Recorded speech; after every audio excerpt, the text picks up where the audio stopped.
I saw on school that some people were saying, how do I use up, like, I have a lot of ground beef in my freezer, or I guess it's hamburger meat, and y'all were wanting to make stocks with it.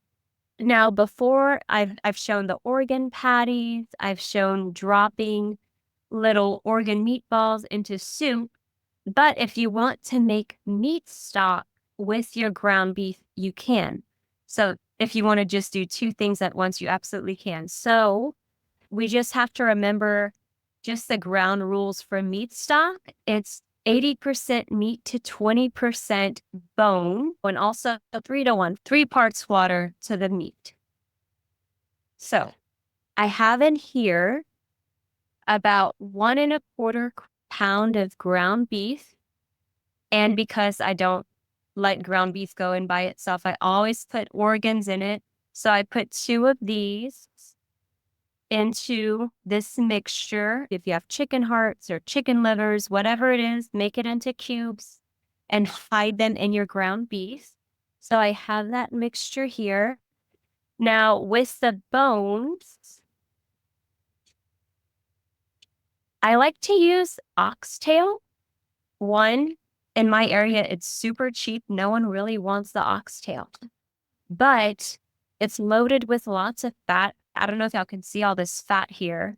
And there's like hidden marrow because the bones, like, it is kind of hard to get out once it's cooked. But if you get like a little straw or the end of like I don't know, or maybe a screwdriver to like push the marrow through, it's like you get bone marrow, you get all this fat, and very nutritious meat is the meat that's closest to the bone. So like you can't lose with oxtail. So with this packet, I'm probably just going to use half of this with this ratio of meat.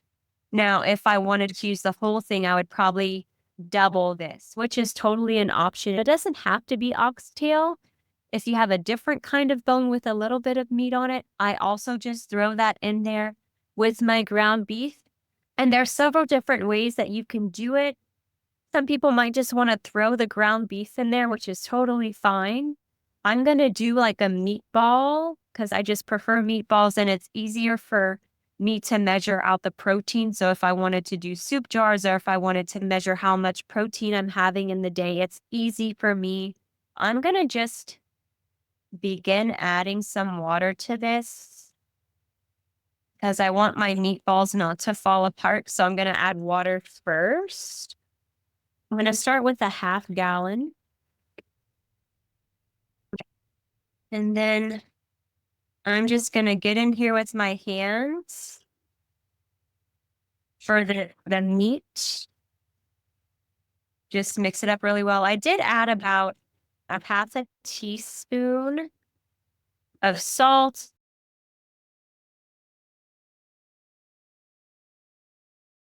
And meatballs about this size, 3 of these makes 1/4 of a cup. So if you're trying to get into ketosis and you want to go by that protein requirement of about 1/4 of a cup of protein per soup or per meal that you have, about this size is what works.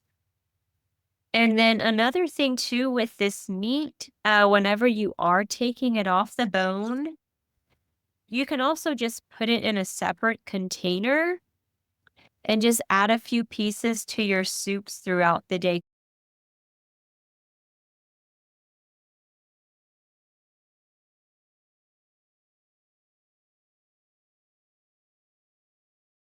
All right, so y'all see some of my meats are sticking up here.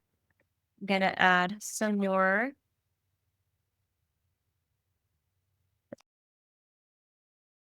Add a little bit more. And if you ever kind of guess like, oh, where am I at? I like to do up to my first finger nub, I guess you can call it, of my finger touching the meat from my water. That's where I want my water to be. So it can be super concentrated, have all that good stuff going. So I'm going to put this here to get that going. Even if you have more meat or less meat, or if you have like a big piece of meat, it will take time for that water to be brought to a boil if it's bigger.